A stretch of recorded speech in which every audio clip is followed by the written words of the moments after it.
I'm Francesca Maxime, and this is Currents. The Heights are alive with the sound of music. It's great to have people to bring the church out into the street and have the street come into the church.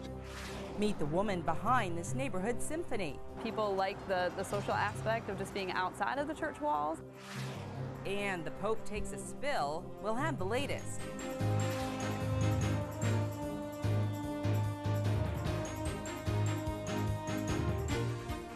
Good evening. Matt is off tonight. This year is the 40th anniversary, if you can believe it, of the Woodstock Festival, and music is in the air. A Brooklyn Heights church is getting into the spirit of things in a much different way, bringing their music from inside the church out to the sidewalk. I stopped by last night to have a listen.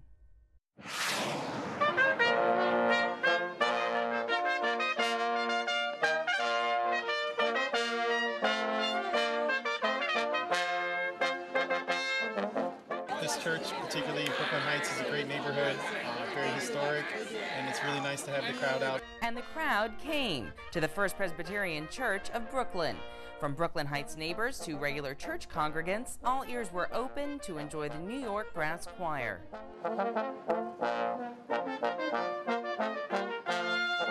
The free concert series is the brainchild of the church's Minister of Music, Amy Neuner. What I am really hoping to do is to bring the music outside of the church walls and to let people know that we are here, that we are Christians, that we love God, that we love to praise and worship through our music. From ragtime to rondos, these trumpets and trombones took their music to the streets.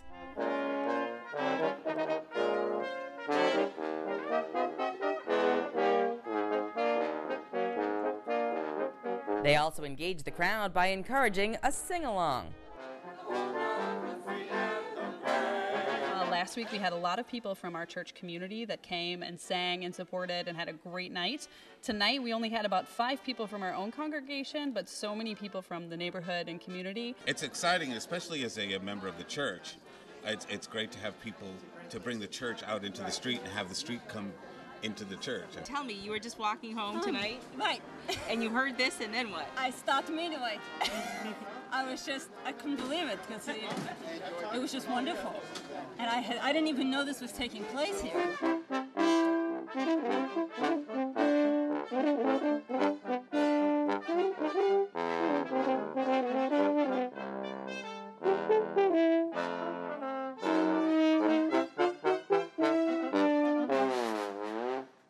Music is something that's very special. It crosses lines, crosses boundaries, crosses languages, and it's there for everyone. And the fact that the church is providing these free concerts is really something special.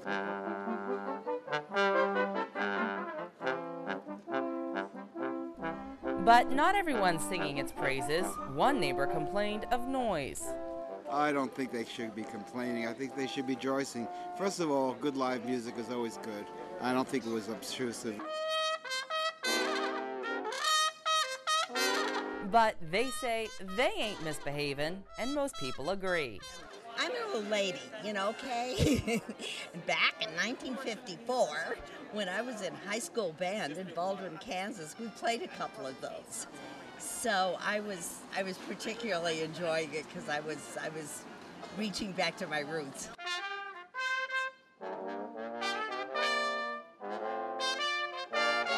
And they'll keep sharing their sweet sounds all summer long.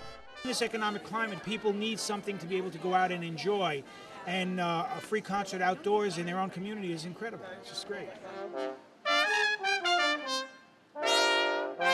I think that music is really an essential element, at least for me, of worship.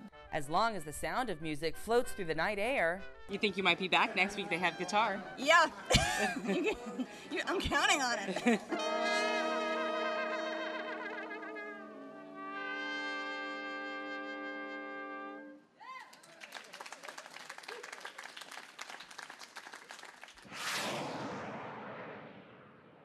A little fat swallow there and some sounds of summer at the First Presbyterian Church in Brooklyn Heights. And these concerts will continue every Thursday night throughout the summer. So if you are in the neighborhood, stop on by. They'd love to see you. You can also stop by our blog where I've posted some more information. The address there is netny.net/currents, and just click on Riding the Wave. Later on in the show, we'll actually meet the woman behind those concerts, Amy Neuner, who will tell us about how they all came about. And stay tuned, there's much more Currents straight ahead. The Pope had emergency surgery last night. We have that and all the rest of the day's headlines.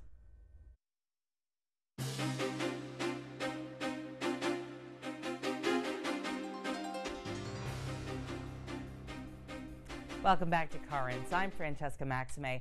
Coming up later, what inspires one music minister to reach out to her neighborhood? But first, let's look at the day's headlines. Testimony is complete, and now a Senate subcommittee must vote on Supreme Court nominee Sonia Sotomayor. She faced questioning this week on her judicial philosophy and how she may approach different issues, including abortion. On that topic, she cited previous cases in which the Supreme Court said it was a privacy right. Although Sotomayor at times faced tough questioning, all indications point toward her nomination being approved by the Senate. The Senate's Judiciary Committee is planning to vote on Sotomayor in the next 2 weeks, with the full Senate vote likely coming in August.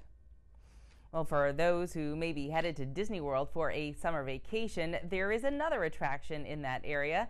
The Diocese of Orlando has announced that the National Shrine of Mary, Queen of the Universe, has been designated a basilica by the Vatican and will officially take that title on August 22nd. It is the 63rd basilica in the United States. Orlando Bishop Thomas Winsky says having the basilica, quote, ties the local community more closely to the Holy Father. To find out more about the shrine, you can head over to our blog. Just go to netny.net/currents and click on Riding the Wave. Well, just across the Florida Strait, word of an arrest now in Cuba following the murder of a Spanish priest there. Reports say a suspect being detained has confessed to killing the priest whose body was found in the parish where he worked. Turning to the Vatican, the Pope takes a tumble. From Reports has details. Benedict XVI is back on vacation in the Aosta Valley. He's going home with a fractured wrist, a cast, and a small internal plate. He'll have to remain that way for at least 30 days. The Pope broke his wrist after slipping in the house where he's spending his vacation.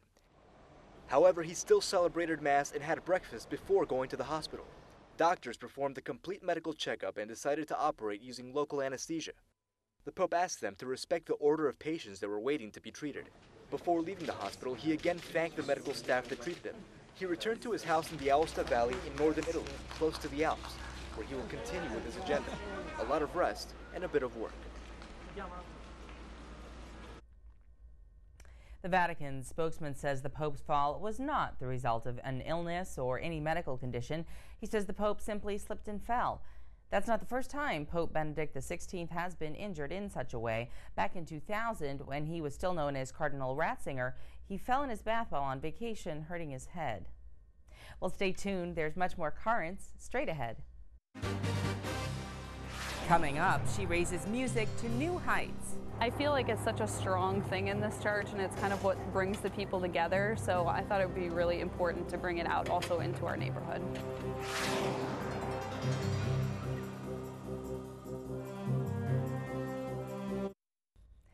Earlier in the show, I visited the First Presbyterian Church in Brooklyn Heights, where churchgoers and neighbors are enjoying a variety of music in the form of free summer concerts. That's right, doesn't cost a thing. I also wanted to find out more about the concert series there and what even inspired it. So I sat down with the church's music minister, Amy Neuner.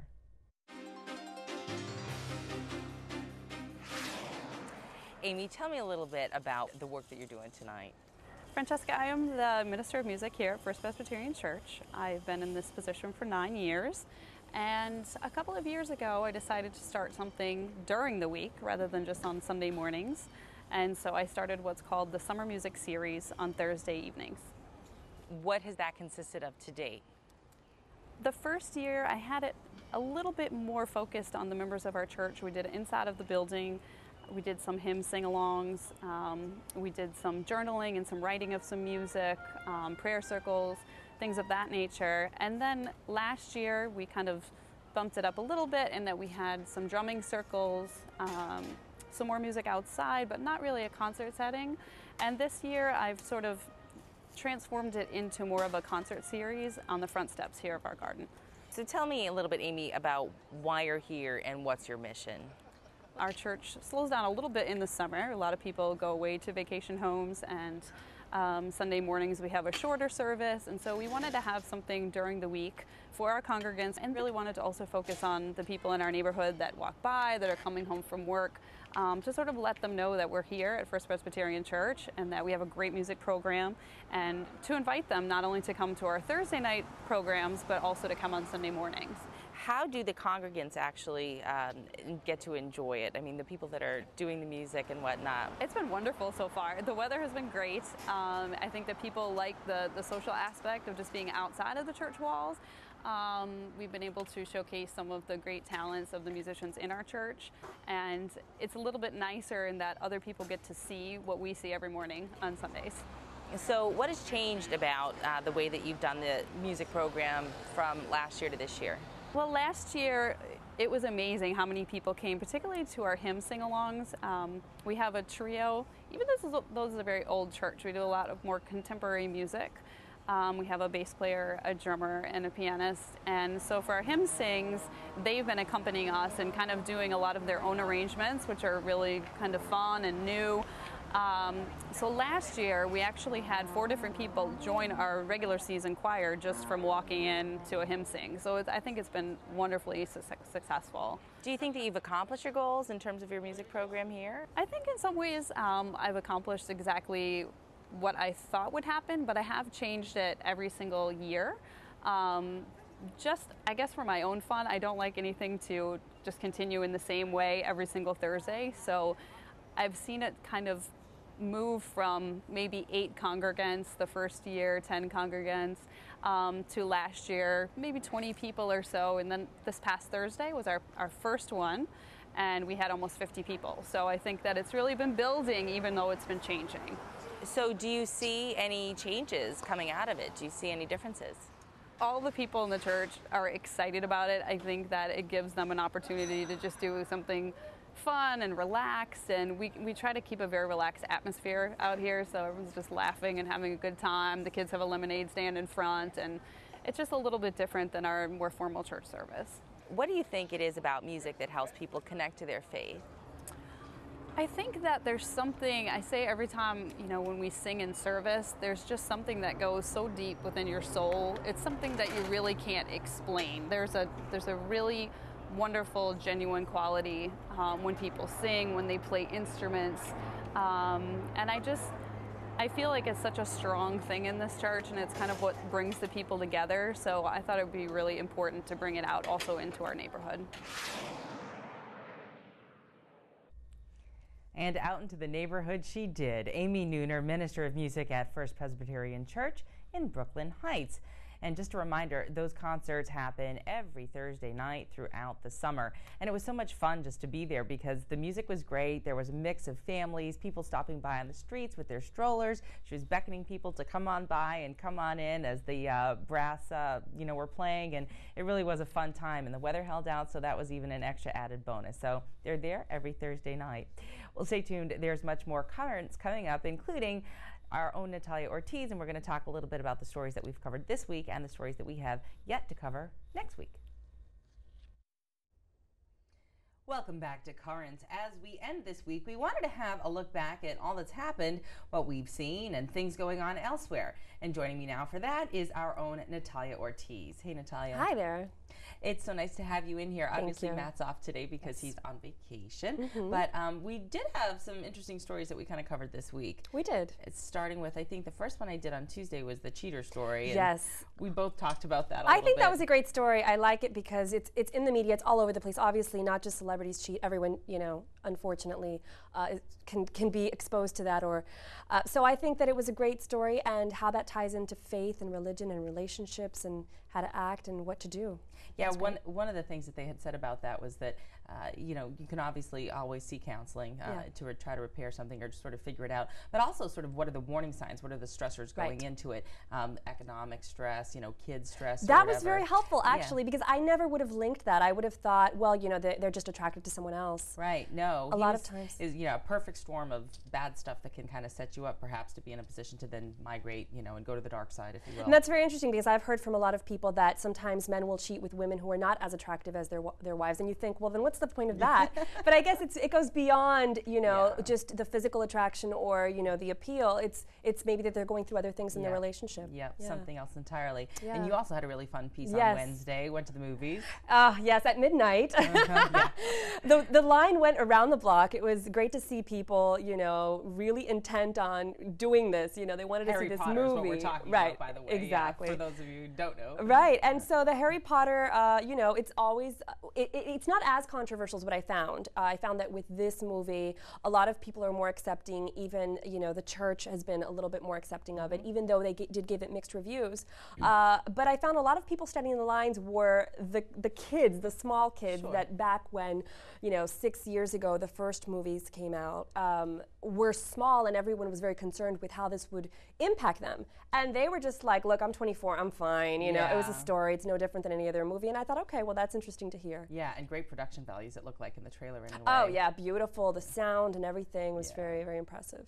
And then I also did a story on Wednesday that aired on the same show as the Harry Potter on the Feathers for Farah, the whole idea of these domestic abuse survivors from Sanctuary for Families, and then you know, this hair salon called the Beehive that was you know, helping out these women by donating half of their proceeds from the Feathers for Farah hairstyle. It was amazing how they took a woman who really didn't have, you know, very glamorous, amazing looking hair. No offense to her by any means, but it wasn't much of anything. It was just, and then they cut it and they layered it and they rolled it and whatever they did. That's the magic of a good hairdresser, right? They can do a lot with a little sometimes, so that's important to have. So talk a little bit about what you have on the burner coming up. Well, I am working on a very interesting piece. It's Natural Family Planning Week next week, and so a lot of people don't even know what this is, including myself. You know, before I started researching it, I had only heard about it through a friend who, when she first got married, was going to start practicing, and I don't remember exactly how it ended up, but what I have found is that in doing my research, I'm learning a lot of surprising things about natural family planning I didn't really know. And my main question is, why don't we know this? You know, why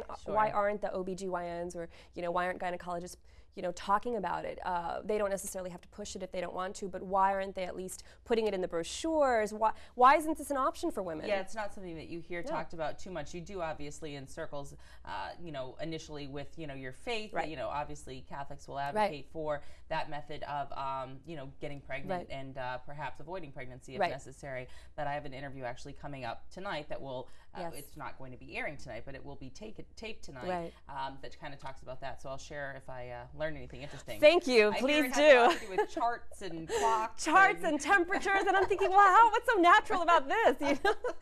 But, you know, apparently everything's got something. You know, it's either the pill or, you know, there's so many other things. So, you know, how does this measure up? And, you know, obviously the Catholic Church, this is the only thing they approve of. So it's worth taking a look at, you know, if you're someone of faith. And it's good for guys and girls to kind of, you know, I mean, for girls and guys, I should say, to learn about this as well. And I had a nice little concert in Brooklyn Heights yesterday. Yes, that was, I heard about that. Really fun, and you know, that was all part of the show that that we're doing this Friday stuff. So it was just nice. It's a nice summer week, and hopefully it'll be a good weekend. Outdoor activities. That's always good for the summer. We should take advantage of that before it gets too cold, and we don't want to go outside anymore. Thanks, Natalia. And that is all for this edition of Currents. Coming up on Monday's show, in this Year for Priests, we'll look at some women committing to another vocation. We have that and much more coming up on Monday.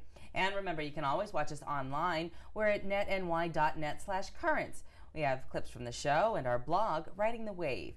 You can also follow us on Twitter to get the latest updates on the show. The address there is twitter.com/currentsny. And for Natalia Ortiz, I'm Francesca Maxime. Thank you so much for watching. Have a great weekend.